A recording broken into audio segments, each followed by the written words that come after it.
एक सुबह जब ग्रेगर साम्सा अपने डरावने स्वप्न से जागा तो उसने पाया कि वह अपने बिस्तर में एक दैत्याकार कीड़े के रूप में बदल गया है। मिस्टर एंड मिसेस साम्सा के छोटे से परिवार में एक 17 वर्षीय बेटी ग्रिट और एकमात्र कमाने वाला बेटा ग्रेगर साम्सा ही है।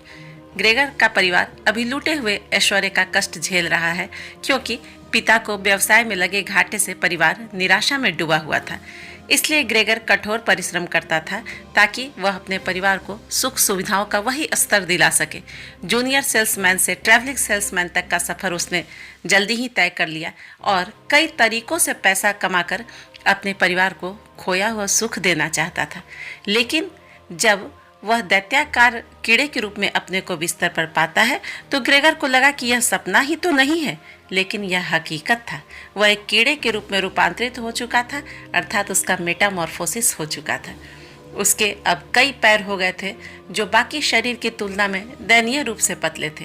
पीठ एक कठोर खोल वाली और पेट भूरे रंग की कई खंडों में एक कीड़े की तरह विभाजित थी। उसके इस कायांतरण ने उसके सारे सपने को न केवल तोड़ दिया बल्कि प्यार करने वाला उसका परिवार उसके प्रति डर मिश्रित घृणा, उपेक्षा, नफरत और असहनीय सदस्य के रूप में पाने लगा। वास्तव में यह कहानी व्यक्ति के कायांतरण की नहीं बल्कि मानवीय भावनाओं के रूपांतरण की कहानी है। कैसे स्वार्थवश सभी मानवीय संबंध जुड़े होते हैं। मानवीय भावनाओं के अमानवीयता का उदाहरण प्रस्तुत करती लेखक फ्रांज काफ्का का यह उपन्यास एक असंभव घटना के बहाने जीवन की विषमताओं का निर्दयता से परीक्षण करता है। 3 जुलाई 1883 को प्राग में जन्मे जर्मन भाषी यहूदी लेखक फ्रांज काफ्का सदी के सर्वश्रेष्ठ लेखकों में से एक माने जाते हैं। केवल 41 वर्ष की आयु प्राप्त फ्रांज काफ्का एक ऐसे लेखक थे जो अपने लिखे को बहुत कम महत्व देते थे, बल्कि लिखने के बाद जला भी देते थे। फ्रांज काफ्का की मृत्यु तपेदिक से हुई थी और मरते समय उन्होंने अपने दोस्त मैक्स ब्रॉड को अपनी रचनाओं को दिया और उसे जला लेने का वचन मांग लिया। लेकिन जब उनके दोस्त ने उसे पढ़ा तो वो अपना वचन निभा नहीं पाए और प्रॉमिस को तोड़कर उनके काम को प्रकाशित करवाने लगे।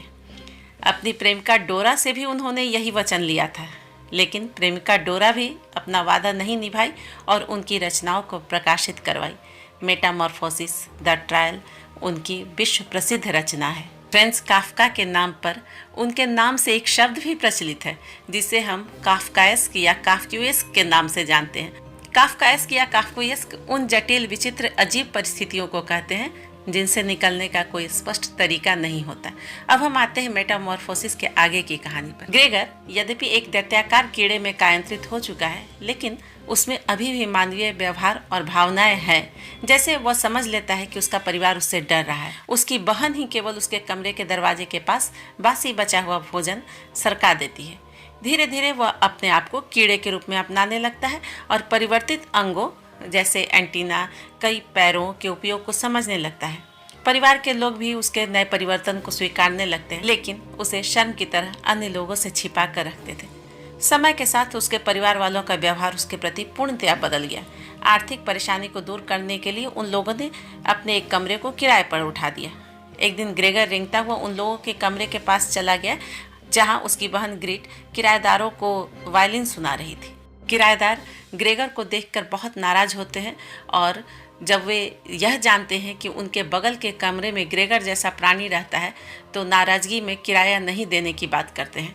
पूरा परिवार ग्रेगर के सबके सामने आ जाने की घटना से विचलित हो जाता है, मर्माहत हो जाता है।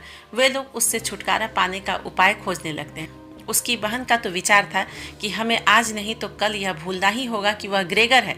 यदि वह ग्रेगर होता तो अब तक समझ गया होता कि किसी मनुष्य के लिए ऐसे भयंकर जीव के साथ रहना असंभव है। यह जानबूझकर हमारे ऊपर अत्याचार कर रहा है, ये पूरे घर पर कब्जा करना चाहता है। वे ग्रेगर को उसके कमरे में भगाने की कोशिश करते हैं।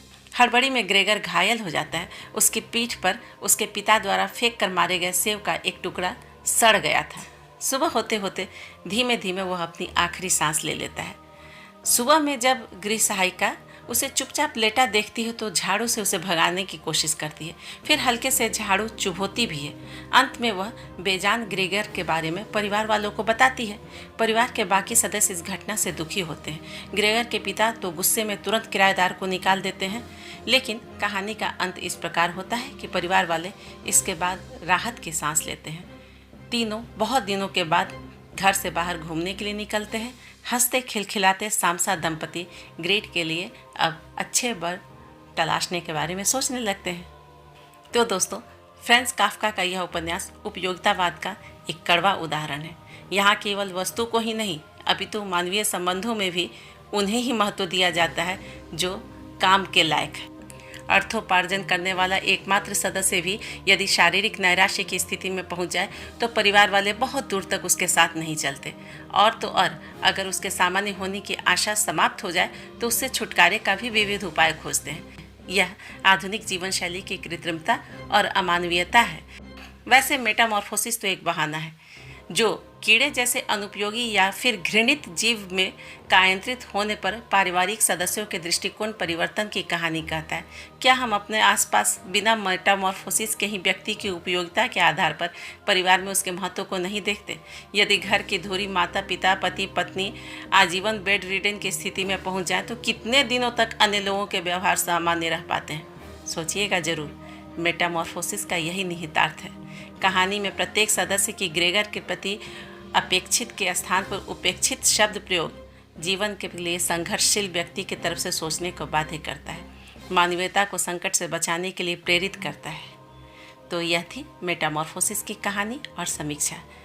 दोस्तों, वीडियो समाप्त करने से पहले ये बताना चाहती हूँ कि फ्रांज काफ्का के इस उपन्यास की पहली पंक्ति ने विश्व में बहुत प्रसिद्धि पाई।